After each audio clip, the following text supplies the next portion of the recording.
My name is Dave Tran, the most interesting chiropractic student in the world, and this is LuxTV, shedding and spreading light for the chiropractic student. We have chiropractor Dr. Pam Jarboe in snowy Boston, Massachusetts. Dr. Pam graduated from Life University in 1995. Dr. Pam, welcome to LuxTV. Thank you very much, David. Thank you for having me. Yeah, so let's get straight to it. How did you get into chiropractic? Well, I started in chiropractic in 1986. I actually went to work for a chiropractor in Westchester, New York, just sort of a fluke thing. I desperately needed a job, and he was hiring, and so I went in there. I didn't know anything about chiropractic, and as I like to say, I didn't drink the Kool-Aid right away.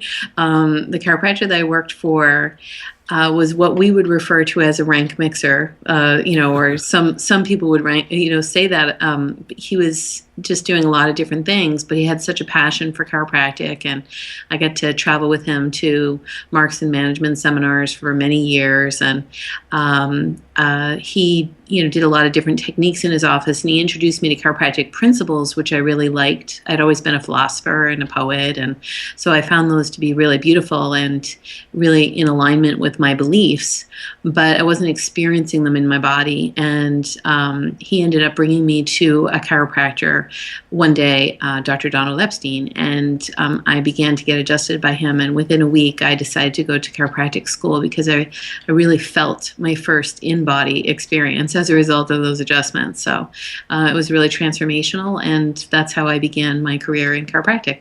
That's awesome. Yeah. And then one of the things that I noticed that you like to speak upon is business mastery. So what does business mastery have to do with chiropractic? I think it's essential. It's something that I avoided for a long time. As a student, I really wanted to learn about adjusting. That was the one thing I just felt like it was so important because it made such a difference in my life. The application of what we do, the delivery of the promise, seemed like the most important thing I could offer. And so I spent a lot of time going to technique seminars, and I didn't know how to make it in practice. And so my first year was very painful in practice. I was able to deliver amazing things, but not to the amount of people that I wanted to deliver it to. And so I was really fortunate. I've had many, many wonderful mentors in my life, but I started looking for mentors in business communities. And one of my mentors said to me, Pam, what you're experiencing is really typical, because when I would listen to his talks, he would call on me and he'd say, what's that face, that you have on? Because, I have a very expressive face. And I would just be very honest. I would say, well, I don't really think that these techniques apply to my business because I'm in a helper business. And these are kind of, sleazy and, I'm uncomfortable about them. And so we went back and forth on how to make authentic business offers. And he said, why don't you tell me about what happened in your practice in the last week? And so I told him stories of things that were happening to people. And he said, Pam, you have a moral obligation to figure out how to run a business, how to market this incredible gift that you have to offer, and how to sell. And you need to learn how to do that and be really great at it. That is your moral obligation. It's not scummy. This is something you have to take on. And I think I just avoided being a CEO. I wanted to be a healer. I had the Mother Teresa syndrome. But as I got slapped around by life, I realized that is very, very important. And it's a very spiritual calling to be successful in practice in order to be able to continue to keep yourself at the level to serve people and also to serve the profession. It's just really important. And I made that one of my goals. That's an awesome kind of title, like a CEO. I'm going through the E-Myth right now. Oh, I love that book. And like listening to to the technician versus the manager, versus the entrepreneur. But I'm going to start calling myself the CEO. You are the CEO of a multi-million-dollar corporation. Exactly. You could decide that now. I didn't have that headspace until much later in practice, but that's one of the things I talk about on a regular basis, that if we mentally decided that that's where we were going, which I do think like a 5% or maybe 10% of our profession is thinking about that, but many of us are doing this because we wanted to help people, frankly, and we love talking about technique, just like every other person out in the world loves talking about their craft. We love our craft, and why wouldn't we? It's an amazing craft. It's the best healthcare product on the planet, but we do have to figure out the delivery system. So what would you recommend for a student like myself that's getting ready to graduate in almost a year, to where should I go seek out some business skills, and where should I go find that information? Well, one of the things that I wrote about recently in my blog was that I see chiropractors abandoning chiropractic principles when it comes to their practice. What is going to work for you might be different than what is going to work for me. And innately, you will be driven to different business models than I might be. So I think it's important that you look at chiropractors that are succeeding and find out who were their mentors and can you be mentored by them. Find the people who are doing what you want to do. That's your innate driving you towards success. Yeah, that makes total sense for sure. So what makes a great chiropractor, on that note? Yeah, well, I think that being great, having a good skill set, that it's very important that we be able to deliver chiropractic adjustments.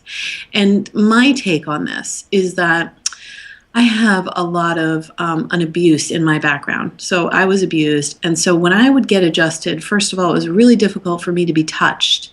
And I think that's something that we have to realize as chiropractors. We're really touchy. And that freaked me out when I first came to chiropractic. I was like, oh my God, how do I get away from these huggers? And now I'm a big hugger. But I also ask permission to hug people. I don't do it automatically. Or I look for a rapport, with that person. And so knowing that a huge percent of the population has issues like this, to be able to deliver some sort of low force adjustment to allow someone to come out of sympathetic and into parasympathetic is huge. That is a great offering. So I think being a skilled adjuster, that would be my primary thing.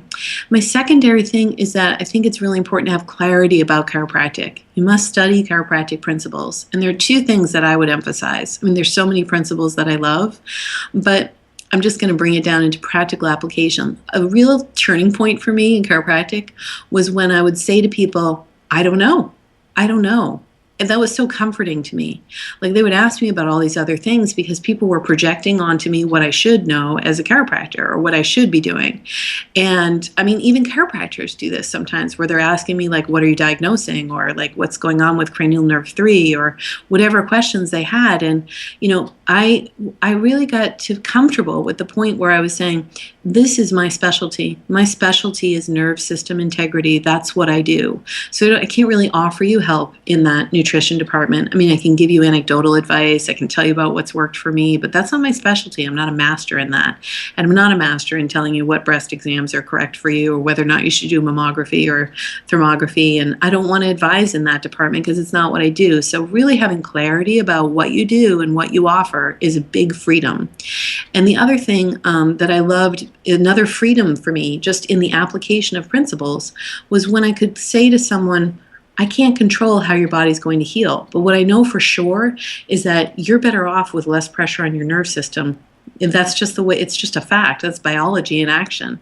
So you have the best chance possible to express your potential with less nervous system interference, but I can't control what's going to happen. And I still feel like even with all of our principles, we still have that mindset that we're supposed to control their body, that they're supposed to heal or get better. And I have a different perspective. There are people I've adjusted in order to help them die. I'm not trying to control anything. I'm trying to help free them up. And we don't always think about that, especially in school. We're trying to control what the outcomes are and, manage the assessments of such things. And so I think it's a real freedom. I do watch people have amazing results in our office, but I just decided I can't control that. And why would I want to? It's like trying to control a tsunami, that we're working with the power of life. Yeah. And my last question would be, what is your greatest hope for chiropractic?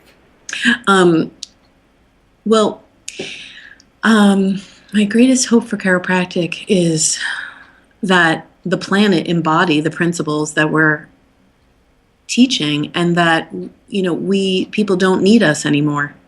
That people have the internal mechanism to release interference in their body, So I guess that would be my dream outcome for chiropractic, and then we can go and do other things in order to advance humanity. Absolutely. Yeah, thank you so much for sharing with us today. If you want some more information or want to connect with Dr. Pam directly, check out the links below. Every week, I will be uploading a new interview with another giant in the chiropractic profession. If you like this video, please share it with your classmates, give this video a thumbs up, and subscribe to this YouTube channel. My name is Dave Tran, the most interesting chiropractic student in the world, and this was LuxTV, shedding and spreading light for the chiropractic student.